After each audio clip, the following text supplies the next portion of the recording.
زندگی میں ہم سبھی یہ چاہتے ہیں کہ ہماری مشکلیں، مصیبتیں، پریشانیاں سب دور ہو جائیں اور ہماری زندگی میں خوشحالی آ جائے۔ تو آج جو میں آپ کے ساتھ ویڈیو میں میسج شیئر کر رہا ہوں، میں سمجھتا ہوں یہ بہت ہی امپورٹنٹ میسج ہے، اتنا امپورٹنٹ کہ یہ ویڈیو آپ کو روزانہ دیکھنا چاہیے، اور اگر روزانہ نہ بھی دیکھ پائیں، جب بھی کسی مصیبت میں، پریشانی میں آپ پھنسے ہوں، یہ ویڈیو ضرور دیکھیں۔ انشاءاللہ امید ہے کہ آپ کو بہت فائدہ ہوگا۔ اس لیے نہیں کہ یہ ویڈیو میں نے بنایا، لیکن اس لیے کہ اس میں اللہ سبحانہ تعالیٰ کے کلام میں سے کوئی ایسی آیات آپ کے ساتھ شیئر کروں گا جس کے بارے میں اکثر لوگ غافل ہیں۔ السلام علیکم ورحمۃ اللہ وبرکاتہ۔ My dear brothers and sisters, سب سے پہلا سوال آج کا یہ ہے کہ اصل میں ہم خوشی کس چیز کو کہتے ہیں؟ اس کے بارے میں سوشل سائنٹسٹ نے کافی ڈیبیٹ کی کہ اصل میں خوشی ہوتی کیا ہے، لیکن اگر اس پوری بحث کا اگر آپ سمرائزیشن دیکھنا چاہیں تو وہ یہ ہے کہ خوشی کہتے ہیں جب کوئی بھی کام آپ کی مرضی کے مطابق ہوتا ہے تو انسان کو خوشی ہو جاتی ہے۔ فار ایگزامپل، ایک بچہ کسی جو اسکول میں داخلہ لینا چاہتا تھا وہاں پہ داخلہ ہو گیا، وہ خوش ہو گیا۔ وہ رات کو چاکلیٹ کھانا چاہتا تھا، ماں نے چاکلیٹ دے دی، وہ خوش ہو گیا۔ فیوچر میں جا کے جہاں وہ شادی کرنا چاہتا تھا وہاں اس کی شادی ہو گئی تو وہ خوش ہو گیا۔ جس جگہ پر نوکری کرنا چاہتا تھا وہاں نوکری مل گئی تو وہ خوش ہو گیا۔ یعنی کہ جب چیزیں ہماری مرضی کے مطابق ہوتی ہیں تو ہمیں خوشی مل جاتی ہے، اور جب ہماری مرضی کے مطابق چیزیں نہیں ہوتی تو ہم اداس ہو جاتے ہیں۔ اب سوال یہ ہے کہ کیا ایسا ہوگا کہ آپ کی زندگی میں سارے کام جو ہوں گے وہ آپ کی مرضی کے مطابق ہوں گے؟ اللہ سبحانہ تعالیٰ سورہ یونس سورہ نمبر 10 آیت نمبر 62 میں ایک بہت ہی زبردست بات ارشاد فرماتے ہیں۔ اللہ تعالیٰ فرماتے ہیں الا ان اولیاء اللہ لا خوف علیہم ولا هم یحزنون۔ یقیناً جو اللہ کے ولی ہوتے ہیں، جو اللہ کے دوست ہوتے ہیں، جو اللہ کے پیارے ہوتے ہیں، ان کی دو خصوصیات ہیں جن کا ذکر اللہ سبحانہ تعالیٰ کر رہے ہیں۔ یعنی کہ ایک تو کہا گیا کہ لا خوف علیہم، کہ ان کو خوف نہیں ہوتا، اور دوسرا ان کو غم نہیں ہوتا۔ تو یاد رکھیے ایک بات کہ خوف ہمیشہ فیوچر کی چیزوں کا ہوتا ہے اور غم ہمیشہ پاسٹ کی چیزوں کا ہوتا ہے۔ یعنی خوف ہمیشہ اس چیز کا ہوتا ہے جو ابھی ہوئی نہیں ہوتی۔ مثلا مجھے ایک جنگلی جانور کاٹ جائے گا، مجھے خدا نخواستہ کرونا وائرس ہو جائے گا، میں امتحان میں فیل ہو جاؤں گا، مجھے نوکری نہیں ملے گی، یہ سارے خوف ہیں جن کا تعلق مستقبل کے ساتھ ہے۔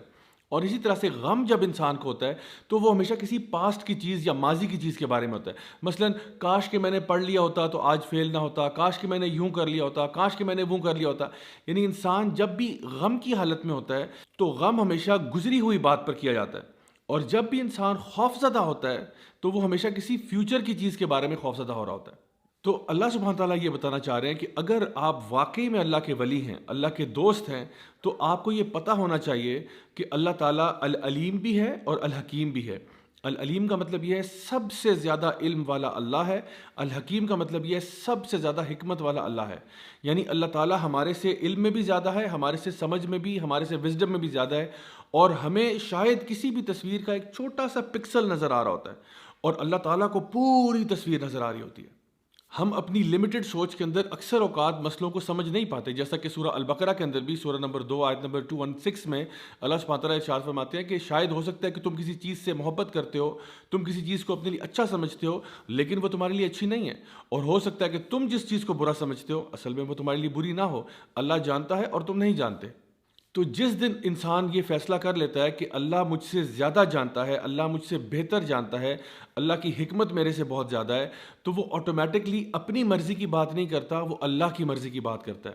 اسی لیے صحابہ کرام رضی اللہ عنہم اجمعین یہ کہا کرتے تھے کہ جب ہم لوگ دعا مانگتے ہیں اور ہماری دعا قبول ہو جاتی ہے تو ہمیں بڑی خوشی ہوتی ہے، اور جب ہماری دعا قبول نہیں ہوتی تو ہمیں اور بھی زیادہ خوشی ہوتی ہے کہ پہلے تو جو مرضی تھی وہ ہماری تھی، لیکن اب جو ہوگا وہ اللہ کی مرضی کے مطابق ہوگا، اور یقیناً اللہ کی مرضی ہماری مرضی سے بہتر ہے۔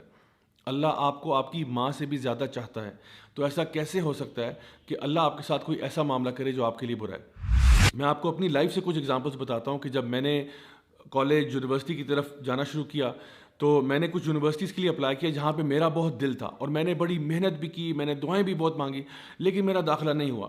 پہلے ایک یونیورسٹی کے لیے ٹرائی کیا، پھر دوسری کے لیے ٹرائی کیا، دونوں میں نہیں ہوا، اور آپ یقین کریں میں اتنا ڈیوسٹیٹ ہوا، میں ایک طرح سے آپ کہہ سکتے ہیں کہ میں اللہ تعالیٰ سے نعوذ باللہ کوئی ناراض ہو گیا، اور میں یہ سوچنے لگ پڑا کہ یا اللہ مطلب تیرا اتنی بڑی تیری کائنات ہے، اتنا بڑا تیرا قبضہ قدرت ہے، اور اس میں اگر ایک مسکین میرے جیسا اس یونیورسٹی میں چلا جاتا تو اس میں کیا کمی آ جانی تھی؟ یعنی کہ اگر میرے جیسا ایک مسکین انسان اس یونیورسٹی میں داخل ہو جاتا تو آخر اس میں کیا ہی حرج تھا؟ لیکن آپ یقین کریں کئی سالوں کے بعد مجھے سمجھ میں آیا کہ اس کی حکمت کیا تھی۔ میں ان یونیورسٹیز میں ایز اے اسٹوڈنٹ تو نہیں گیا، لیکن بار بار ان یونیورسٹیز میں ایز اے ٹیچر ضرور گیا، لیکچرز دینے کے لیے، ٹاکس دینے کے لیے، ورک شاپس کرانے کے لیے. اور جس شان و شوکت کے ساتھ میں وہاں پہ گیا اور جس پروٹوکول کے ساتھ گیا، وہ اللہ ہی بہتر جانتا ہے کہ میں اس کا ڈیزرونگ تو نہیں تھا. لیکن میں نے بعد میں جب اس کے بارے میں غور کیا اور سوچا تو یہ خیال آیا کہ واقعی میں اس ٹائم پہ جو سوچتا تھا، اللہ کا پلان میرے پلان سے کروڑوں گنا بہتر تھا. اور ایک دفعہ ایسا بھی ہوا کہ میرا پاؤں جو ہے وہ 4 جگہ سے ٹوٹ گیا، اور وہ اسی طرح سے میں سوچتا تھا اس کے بارے میں کہ آخر اس میں کیا حکمت ہو سکتی ہے. مطلب نارمل میری روٹین چل رہی ہے، لوگوں کو پڑھانے کا سلسلہ چل رہا ہے، پڑھنے کا سلسلہ چل رہا ہے، تو یہ جو میرا پاؤں ٹوٹا ہے، کیا یہ ضروری تھا؟ کیا یہ ضروری تھا کہ یہ واقعہ پیش آتا؟ لیکن آپ یقین کریں کہ اس پاؤں ٹوٹنے کی وجہ سے 2 مہینے میں جب بیڈ ریسٹ پہ گیا ہوں تو مجھے اتنی زیادہ کتابیں پڑھنے کا موقع ملا کہ الحمدللہ میرے نالج میں اضافہ ہوا، اور مجھے معلوم ہے کہ وہ میرے لیے ادروائز کرنا پاسبل نہیں تھا. سو اگر آپ مجھ سے پوچھیں تو وہ 2 مہینے جو تھے میرے بیڈ ریسٹ پہ، they were some of the best months of my life. اسی طرح سے ہماری زندگی میں ایسے بہت سارے واقعات آتے ہیں کہ ہم لوگوں نے CSS کا امتحان دیا، نہیں ہو سکا، کہیں پہ شادی کرنا چاہ رہے تھے، نہیں ہو سک رہی وہاں پہ، کہیں اور ہم نے بزنس میں انویسٹ کیا، بات نہیں بنی، تو ہم پریشان ہو کے بیٹھ جاتے ہیں کہ پتہ نہیں ایسا آخر کیوں ہے. کبھی کبھار اولاد کے معاملے میں ہم یہ سوچتے ہیں کہ ہائے میں تو بیٹے چاہتا تھا، اللہ مجھے بیٹیاں کیوں دے رہا ہے، یا میں اولاد چاہتا تھا، مجھے اولاد کیوں نہیں مل رہی. آپ یقین کریں گے میں کچھ ایسے لوگوں کو بھی جانتا ہوں جن کی شادی کے 18 سال کے بعد، 20 سال کے بعد اللہ تعالیٰ نے ان کو اولاد دی ہے. کچھ ایسے لوگ بھی ہیں جنہوں نے بہت چھوٹے بزنس سے آغاز کیا اور 10 15 20 سال کے بعد اللہ تعالیٰ نے ان کو کروڑ پتی بنا دیا. My dear brothers and sisters, اللہ تعالیٰ آپ کے ٹائم ٹیبل کے مطابق نہیں چلتا، ہم اللہ تعالیٰ کے بتائے ہوئے ٹائم ٹیبل کے مطابق چلتے ہیں. سو آپ اپنے طور پہ پوری کوشش کریں، پوری محنت کریں. اگر تو اللہ تعالیٰ نے چاہا تو اسی میں اللہ تعالیٰ خیر و برکت ڈال دے گا، اور اگر اللہ تعالیٰ نے ایسا نہ چاہا تو یہ بات جان لیں کہ جو بھی فیصلہ اللہ کا ہوگا وہ آپ کے لیے بہتر ہوگا. اسی لیے اللہ سبحانہ تعالیٰ ان اگلی آیات میں ارشاد فرماتے ہیں الذین آمنوا وکانوا یتقون، کہ یہ وہ لوگ ہیں جو اللہ کے ولی ہیں، جو کہ ایمان لاتے ہیں اور تقوی اختیار کرتے ہیں.